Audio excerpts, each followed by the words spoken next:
How many of you here this morning can recall a spiritual experience underneath a special tree? Raise your hand. If you had a special tree when you were young that you spent a lot of time in to meditate on what it means to be God's person in this world. When I was a young person, I always thought people who had tree houses were the coolest people in the world. All of us have had some significant experience underneath the tree.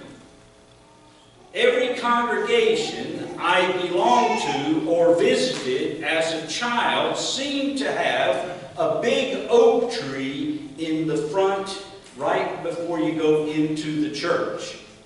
Sometimes next to the parking lot. I can still remember, especially the men, all standing under the shade tree, sharing about their week, and unfortunately in those days, smoking and carrying on underneath the tree. As a young boy, I learned wisdom and the art of storytelling listening to my maternal grandfather under his grove of pecan trees. I've alluded to that before. He called this area in his yard the parlor. One can reflect upon a lot of the goodness of God's creation under a tree. Trees absorb harmful carbon dioxide and produce oxygen. Trees provide shade from the boundless energy of the sun. Their branches provide homes for birds, squirrels, and other creatures. Their roots keep the topsoil in place. Trees serve as bases for children playing tag. In many places of the world, especially where I visited in Africa, primary instruction takes place under trees.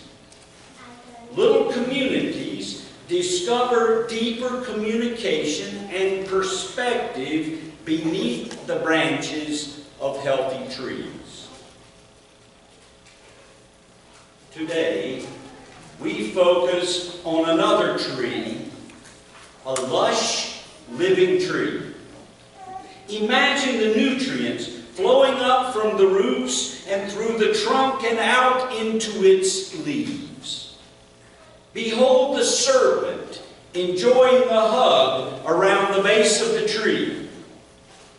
Place yourself underneath this tree, surrounded by other exquisite vegetation in the midst of the great garden. Listen to the birds sing in quartet. Listen to the grass stir with the gentle breeze. Listen to your voice echoing within the hills in the background. There is great freedom and joy in this garden of God's good creation. But there are limits. God establishes limits. God is God. God is the source and sustainer of it all. Human beings are mortals. Human beings. The major boundary is not to indulge from that tree in the center of the garden. The tree of the knowledge of good and evil is forbidden to be a part of the human food chain. God says so. God draws the line. God doesn't draw many lines here, but God does draw this line. Place yourself near the tree in the middle of the great garden. Place yourselves in the footprints of Adam and Eve. You are Adam. You are Eve. Their temptation is your temptation. Their temptation is my temptation. This is more than storied history. This is present reality. Temptation.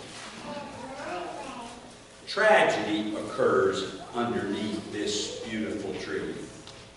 Some want to blame Eve, the woman.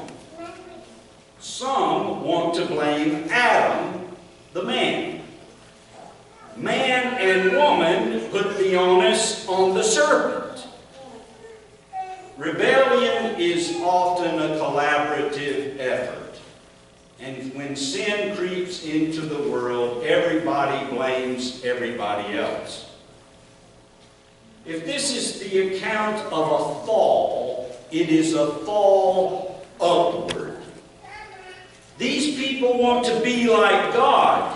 Their rebellion is to take God's place of sovereignty over the great garden. Rebellion against God turns into human shame, and then shame accelerates the blame game. The man blames the woman. The woman blames the serpent. Blame turns into fear and trepidation. Martin Luther says in his commentary on Genesis that even the leaves are afraid of God walking to and fro through the garden. Disharmony develops between human beings and animals. Disharmony and domination crop up between man and woman.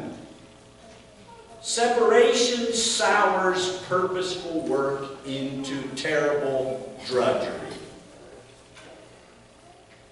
Sin, as a deep-seated, mysterious, particular, and universal condition, becomes the theme for this part of the biblical narrative. And it all originates at the tree in the center of the great garden. At the lush, living tree, God draws the boundary between himself and human beings. God says, here is the Creator, here is the creature. Please do not confuse. The lush, living tree at the center of the garden becomes the deadline, the point where we cross the frontier from life to death, from harmony to disharmony, from communion to separation, from trust to fear, and we fall down by falling up. You know the etymological origin of the word deadline?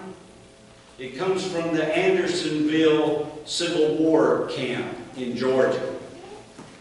One of the most terrible places during the Civil War, where Union soldiers were kept in this small area with fencing, no shelter at all, very little food or water.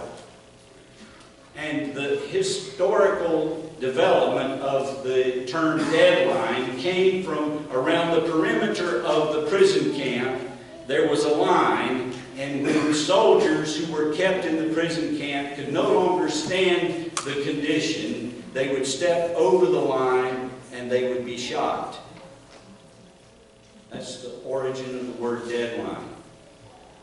God drew the line and said, here is where I am as God, and here is where you are as God's creature, and we shouldn't confuse that line, but when we step across the line, it brings death and confusion. Blessedly, brothers and sisters, the story does not, cannot, will not end at the living, lush tree in the middle of the garden. Please turn your attention to a different tree. A brittle, dead tree. None in foliage, none in blossom, the ancient hymn says. At the lush living tree we meet the line of death. At the brittle dead tree we meet the Lord of life, who wraps us in the shade of his undeserved love and spilled forth life. In disobedience and rebellion we try to climb up to be Lord-like. In perfect obedience, God in Jesus Christ comes down to become fully human, fully vulnerable, and takes on our sin. At the lush living tree, we cross the line into the valley of the shadow of death. And at the foot of the cross, the brittle dead tree, Jesus crosses the line to bring life back to us in our valley of death. St. Paul makes the contrasting analogy of the trees and also of the old Adam and the new Adam best of all. For if the many died through the one man's trespass, much more surely have the grace of God and the free gift in the grace of the one man, Jesus Christ, abounded for the many. What surprising irony! Under the attractive shade of the lush living tree, we find ourselves in bondage to sin where we cannot free ourselves. Under the shadeless shadow of the brittle dead tree, the Lamb of God who sets us free to be the people of God meets us where we are. Under the shade of the lush living tree, we become haunted by our own efforts to be captains of our own fate. Under the shadow of the brittle dead tree, we become hunted by the Lord of life whose love will never let us go. That tree, the old rugged cross, may be unattractive to our eyes, but it is gospel music to our hearts. And the word from that tree gets the last word. Thanks be to God.